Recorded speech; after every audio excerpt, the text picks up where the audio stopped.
This is RTV6 News at 11, working for you. At new at 11 tonight, a central Indiana man is demanding justice after he was placed in a chokehold, pulled to the ground, and then arrested by Anderson police. Good evening to you tonight. I'm Mark Mullins. And I'm Amanda Starrentino. A portion of the arrest was caught on video and has been shared across social media. RTV6's Cameron Riddle shows you what happened and what city leaders in Anderson have to say about it. In this video, Spencer Nice is seen during his Saturday arrest. Tonight, he is demanding justice after an Anderson police officer is caught on camera using a chokehold to pull him to the ground. What the hey, man, that's my son. The arresting officers have been identified as Officer Brandon Reynolds and Officer Ashley Gravely, both now on paid administrative leave. A joint statement from the city of Anderson and the chief of police says Officer Reynolds responded to the sound of what he believed were gunshots. While in the area, Officer Reynolds spotted 4 people walking, including Spencer Nice, who the city says was throwing something against the side of a warehouse. Officer Gravely arrives as backup just before the video captures a portion of the encounter where Nice is accused of resisting. Yeah, take my phone. That's his wife. What the hey, man, that's my son. Quit being a man. Give me your hand. Quit being a Put your hand on your back. Give me your hands. All right, Jesus Christ, man. It's family out taking a walk. Just last week, the city of Anderson announced that its officers would not be allowed to use a chokehold to make an arrest or control a person in custody. Tonight, the mayor and the police chief say they are disturbed by what they watched in that video. When I talked to Spencer Nice earlier tonight, he says that he is demanding that those officers be fired, and at least earlier tonight is planning to sue the city of Anderson. I'm Cameron Riddle, RTV6. The family of a man who was shot and killed by an IMPD officer is now suing the police department and the city. This fight is not over. His life is not over. And don't forget who my son is because you can't see him. This morning, Dre John Reed's family filed a lawsuit against IMPD and the city of Indianapolis for excessive force and wrongful death. Today would have been Reed's 22nd birthday.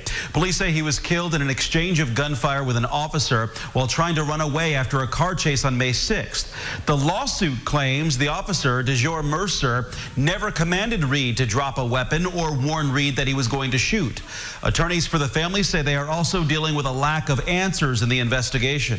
The longer that we go without answers, the longer that we go without an autopsy report, the longer that we go without access to any weapons, any ballistics reports, or any evidence, is more time that the evidence can be diluted and the evidence can be manipulated. We asked the city and city attorneys when that information will be released. The Office of Corporation Counsel says it does not comment on litigation. The coroner's office told us Reed's autopsy is now in the hands of the special prosecutor, who has talked with the family about the autopsy and why it hasn't been released. You can read more about the lawsuit and the investigation by going to theindychannel.com and clicking on this story. Today, President Trump signed an executive order on police reform. It encourages law enforcement agencies across the country to adopt best practices on use of force. That includes sharing information about officers who engage in misconduct and promoting the use of social workers to help with nonviolent calls. Under the executive order I'm signing today, we will prioritize federal grants from the Department of Justice to police departments that seek independent credentialing, certifying that they meet high standards, and in fact, in certain cases, the highest standard. That's where they do the best on the use of force and de-escalation training. Some analysts say the order does not do enough to create meaningful change. The president's executive order has little impact on the day-to-day operations of state and local police departments. State and local police derive their authority from and are regulated by state and local law. President Trump says he hopes Congress comes up with a solution that goes beyond the order he signed today. New at 11, vandalism at Crown Hill Cemetery is under investigation. We reached out to the Veterans Association about this picture we're showing you.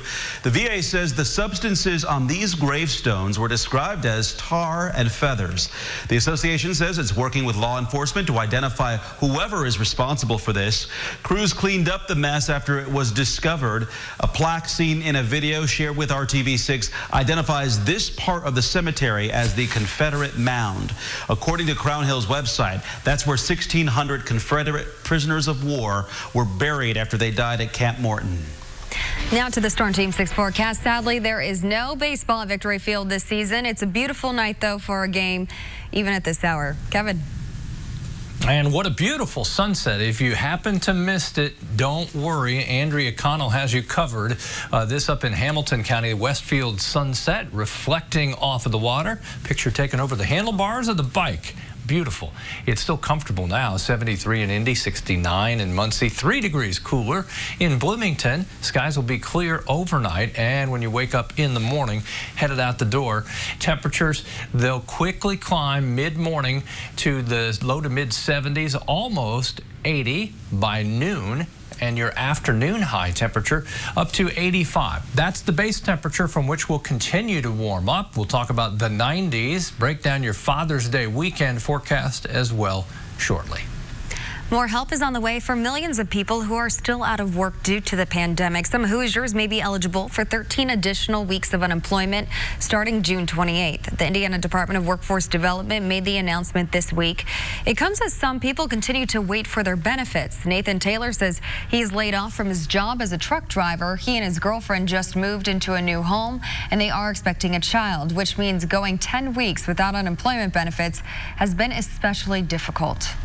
It's giving them a call 2 to 3 times a week. And when you actually give an unemployment call, you're not talking to unemployment. You're talking to a third-party agency that ends up dealing with unemployment through emails, getting in contact with UWD. They called me back the next day just to say, we'll give you a call again the following day. I'm not kidding you. RTV6 reached out to the Department of Workforce Development on Nathan's behalf. Officials told us some claims require a closer look, which can take longer than 21 days. Now to the latest on how the pandemic is impacting Hoosier lives. 2,265 deaths in Indiana are now blamed on COVID-19, according to the State Department of Health. 14 newly reported deaths happened between May 30th and yesterday. More than 363,000 people have been tested for the virus, and just over 11% have tested positive. The University of Washington is now predicting that as many as 200,000 people in the U.S. could die from COVID-19 by October. But ABC's Rena Roy reports there is a new hope from the UK, where scientists there have discovered what they're calling a life-saving treatment. Health officials warn we have a long road ahead in the fight against COVID-19. At least 20 states and Puerto Rico now seeing an increase in infections, and 14 have a rise in hospitalizations, including record highs in North Carolina, Texas, and Arizona, where doctors are concerned about hospital capacity. There's very few hospital ICU beds in southern Arizona right now. Florida seeing its highest number of new cases in a single day, more than 2,700 in 24 hours. In Miami, officials have halted the next phase of reopening just days after beaches there opened up. Kat Layton says she and at least 12 of her friends tested positive after going to a Jacksonville Beach bar last weekend. If we're not paying attention to what is actually going on and we're just kind of opening things up, we're going to contract it and we're going to kill people in our own community. Governor Ron DeSantis insists the higher numbers are likely due to more testing. We really expanded the drive-through and the walk-up sites, and now we have pop-up sites at retail locations, and that's thousands and thousands and thousands of tests a day. Amidst those new grim numbers, a possible breakthrough. Doctors at UK's Oxford University say they have the first drug that improves survival rates in the sickest COVID-19 patients. A low-cost common steroid called dexamethasone was shown to cut the risk of death by a third for patients on ventilators and reduce deaths by 20% for those on oxygen. We've improved their chances of coming off that ventilator alive. The drug reduces inflammation and appears to help lungs fight the virus off. Scott Krakauer was in the ER and says it helped relieve his COVID-19 symptoms in just hours. This was like a big difference, a huge difference after I went on the IV steroid that I felt. Today's results were so encouraging. British doctors announced they'll start treating patients with the drug immediately. It is different from another virus treatment, remdesivir, which speeds up recovery time but has not yet been proven to improve survival rates. Rena Roy, ABC News, New York. Got milk? Prairie Farms does, and it's donating it to the community. Prairie Farms will give away more than 1,200 gallons of 2% milk to healthcare workers and the public tomorrow. The event goes from 3:30 to 7:30 at Franciscan Health's main campus on South Emerson Avenue. The dairy says it's a way to thank those who have supported them during the pandemic. And RTV6 is teaming up with Kroger and you to give back to the community now through Sunday. You can round up your grocery bill or select a donation amount when you check out at 46 participating Kroger locations. The money will go directly to the nonprofit group Second Helpings, which specializes in feeding our neighbors in need. As many meals as they're doing, it goes very quickly because there are thousands of people out there who are asking for help who've never needed it before. So this is an unusual situation, and every dollar makes a difference. RTV6 and the Scripps Howard Foundation will match up to $12,000 in donations. You can also donate by going to theindychannel.com/feedinghoosiers. Basketball hoops, play sets, trampolines, and more are now in high demand. Next, how some families are investing in stay-at-home summer activities. I know there's a lot of protests going on in the world. I know that, but we need way more attention towards this. And a little later, people in 2 California communities are demanding answers in separate but similar death investigations. 2 black men were found hanging from trees just weeks apart. Kroger, fresh for everyone. This is RTV6 News at 11, working for you. With many summer activities canceled or scaled back due to the pandemic, families are getting creative, and some specialty retailers are cashing in. Scripps reporter Jessica Parrish shows you how parents are turning their backyards into playgrounds. It's been a huge surge in sales, and for everything that we sell, and almost like a frenzy in a sense. Pete Delois owns Recreations Outlet in Cincinnati and Columbus, Ohio. He says their sales in April doubled their previous highest month. The most we've ever sold in any one month is a little over 100. So, yeah, I mean, we sold 140 by the time we'd gotten through 2 weeks in April. Since Recreations Outlet pre-orders their equipment ahead of the spring and summer season, their inventory on playgrounds and trampolines quickly ran dry, putting people on a waiting list up to 14 weeks. I'm guessing then that people are kind of seeing this as a long-term investment. If they're willing to wait till the end of the summer, they're thinking, we don't know how long this pandemic's going to go on, and we could need this for the following summer, or what do you think they're thinking? Yeah, I also think that maybe some of the money that they had allocated for vacation. The store shares space with a gymnastics facility which had to shut down during the COVID-19 pandemic. Delois says many parents can spend upwards of $300 a month in gymnastics classes and are likely looking for a physical outlet for their kids. There isn't anything in our product mix that they're not looking for. So we sell basketball goals, play sets, trampolines. They all are a good solution for getting the kids outside the house and away from inside the house. And I'm sure parents are interested in kids getting fresh air. But every one of them have been, a mad dash. Pete is supposed to get another 40 trampolines in next week and says they'll be gone within 2 days. Even entry-level playgrounds are sold out. Are they usually sold out at this time? No. I mean, we've been doing this for 30 years, so, with a seasonal business, it's always a challenge when you're in that season, because you end up doing about, in this industry, we probably do about 70% in about a 5 to 6 month window.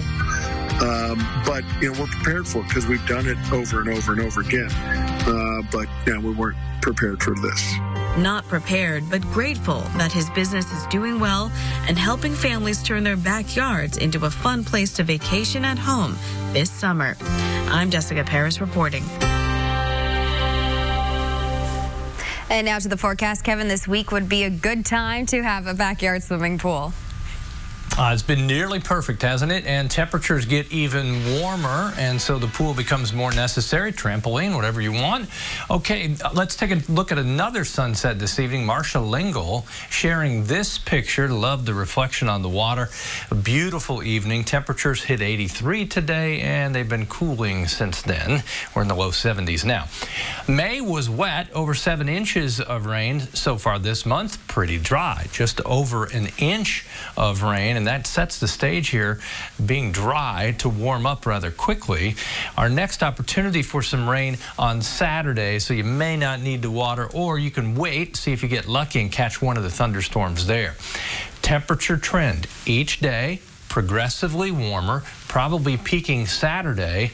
Our best chance for rain, though, will come on Father's Day itself, 60% chance for thunderstorms. As we talk about temperatures in the 90s, the most we've ever had in a year is 58. That was in 1983. I'm sure some of you remember that. And we didn't have a single day in 2004, not one day of 90-degree temperatures. 86 in Terre Haute and Lafayette during the day tomorrow. Mid-80s in Indianapolis with the humidity still rather low. As we go through the day Thursday, watch eastern Indiana. See the clouds back up? It's possible we have a shower or thunderstorm Muncie down to Newcastle, Shelbyville, and Greensburg east. I think the closer you are to the state line with Ohio, the better the chance you would see a shower or thunder shower, but I do not think they'll be widespread at all. We'll wait probably until the weekend before many of us have an opportunity for rain. There are the temperatures Thursday, progressively warmer, as I mentioned, still shy of 90 degrees. We've not hit 90 officially in Indianapolis so far this year. That will change on a couple of occasions, with the warmest day being Saturday. Thunderstorm chances will climb Saturday night. They'll peak scattered thunderstorms around on a Sunday. As you look at temperatures early next week, they'll cool down a little bit, but here's your probability of rain. Saturday, you can see how it kind of becomes fairly widespread in the sense that I think thunderstorms could pop up anywhere. I don't think it'll be a blanket coverage of rain. 86 Monday, temperature on a Tuesday in the mid-80s. We go from this dry stretch to having at least a daily chance for showers and thunderstorms, and that really starts Saturday. Father's Day at times may have a downpour or two, and then still some rain chances Monday and Tuesday. It was a great sunset this evening. It should be a great sunrise tomorrow morning. It was beautiful, Kevin. And one Central Indiana restaurant puts the farm in farm to table. Our Brad Brown takes us to a place where you can enjoy an ice cream cone just steps away from dairy cows. It's a country oasis in the far northwest corner of Marion County. And all over the Traders Point Creamery property, you can find a taste of the farm. We are better as a destination place and a real entity of Indianapolis and Central Indiana, and we think we have a more powerful voice when we talk about local food and being in Indiana. The Loft Restaurant is the main room in the Traders Point complex. They went through a full renovation and remodel during the COVID-19 shutdown. March, April, that is a little bit slow as we prepare for busy summer and busy fall. So this hit in March, and it kind of just rattled everything. And we had to really reinvent, pivot, just to survive. A country chic space serves up a gourmet menu to match that look. Outdoor dining with screened-in patio spaces and a third-floor sun deck quickly became their most popular tables. People come in, okay, they've been cooped up in their houses. They've been told not to socialize or do anything, but then they say, outside is good. So they've been coming to our trail in record numbers and just walking around the farm and just exploring it. So I think we're getting a lot of first-time visitors. You can't have a creamery without a dairy bar. Traders Point's menu of milkshakes, sundaes, floats, and more are the real deal. Served up just feet away from the cows that make that milk. That's exactly our marketing right now, is, hey, while the restaurant is at 50% capacity, or a week ago we couldn't even be inside, come and join us for an ice cream cone and then walk around. Everybody seems a little more friendly too. They're happy to be back. We're happy to have them. And so, it's just, now our challenge is, hey, how do we keep this momentum going and, make sure that their one evening out after being cooped up so long is really, really special. Working for you on the Northwest side, Brad Brown, RTV6. Thanks, Brad. And Traders Point has several indoor and outdoor spaces for weddings, receptions, parties, and more. The Loft Restaurant and Dairy Bar are open Tuesday through Sunday, and the retail farm store is open every day. A great spot to hit with the family. We'll be right back.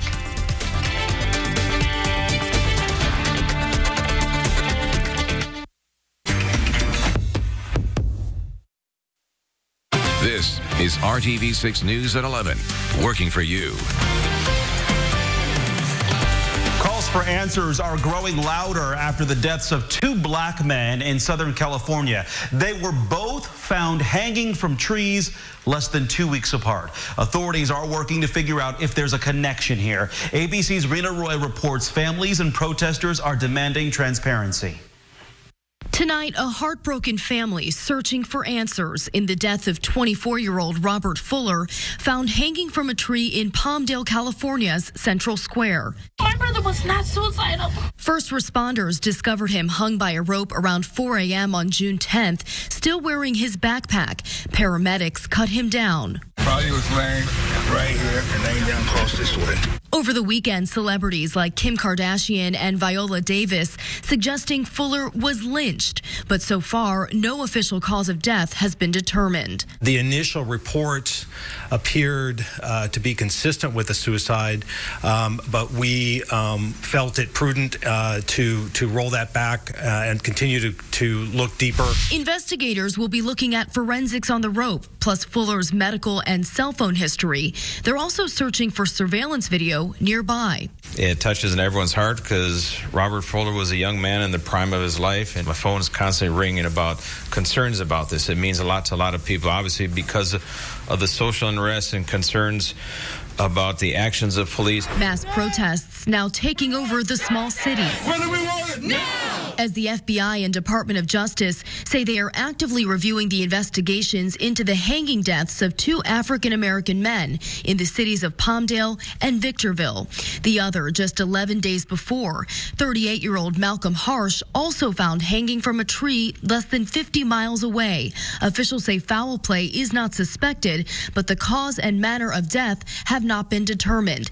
His family telling us in a statement, Malcolm Harsh was 6 feet 3 inches tall and was found with blood on his shirt hung by a USB cord just 4 hours after he was reportedly stopped by a Victorville police officer. This was not suicide. As for Fuller, the coroner's office in Palmdale has completed his autopsy, but the toxicology report is still pending. Meantime, his family, who is rejecting any suicide theories, will be conducting their own autopsy and independent investigation into what happened. Rena Roy, ABC News, New York. Find out more, call us or go to fds.org. This year's 4th of July fireworks display in Carmel will be bigger than ever, sort of. Instead of canceling the annual celebration, Carmel is spreading out its event. 3 fireworks shows will be presented simultaneously in different parts of town. At West Park, Chase Court Cul-de-sac, and Badger Field, the goal is to keep the crowds smaller. Kevin? Temperatures on the move tomorrow, already to 78 by noon, 85 the afternoon high, partly to mostly sunny, and the humidity still low. Amanda? Thank you for making RTV6 your choice for news. Good Morning Indiana starts at 4:30. Thanks for joining us. Good night.